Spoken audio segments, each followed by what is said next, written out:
எனது அன்பார்ந்த கிறிஸ்துவ பெருமக்களே, இது உங்களுக்கான கேள்வி. ரொம்ப நாளாக கேட்கணும்னு நினச்சேன். எல்லா சபையிலையும் நீங்கள் சபை எந்தெந்த சபையெல்லாம் எத்தனையோ சபைகளை ஏற்படுத்தி வச்சுருக்கிறீங்க, எல்லாருக்குமே பொதுவான கேள்வி இது. இயேசு கிறிஸ்து பிறந்தது நமக்காக, அவர் உயிரை மரித்தது நமக்காக, கரெக்டா?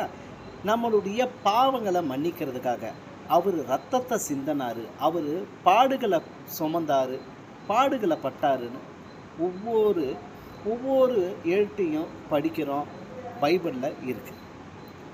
ஆனால் என்னுடைய கேள்வி என்னன்னா, இன்றைக்கி இயேசு கிறிஸ்து பிறந்து இறந்து அவரை பின்பற்ற எத்தனை பேர் இருக்கிறீங்க? மற்றவங்கள விடுங்க, எத்தனை பேர் இருக்கிறீங்க உண்மையான கிறிஸ்துவன்னு சொல்லி வாழ்கிறவங்க? இப்போது இந்த உலகத்தில் அவர் நமக்காக மரித்து என்ன லாபம்? யார் திருந்தி அப்படி வாழ்கிறாங்க? யார் உண்மையாக கடவுளுக்குன்னு வாழ்கிறாங்க சொல்லுங்கள்? பாவம் எத்தனை மடங்கு அதிகரித்து இருக்குது, அதுதான் என்னுடைய கேள்வி. பாவங்கள் குறைஞ்சா, படிப்படியாக குறைஞ்சா பரவாயில்ல, இன்றைக்கி எத்தனை எத்தனை விதமாக சொல்ல வார்த்தை இல்லாத அளவுக்கு பாவங்கள் அதிகரிச்சிருக்குதா இல்லையா? இதை ஒப்புக்கொள்கிறீங்களா இல்லையா? இதுக்கான பதிலை சொல்லுங்கப்பா.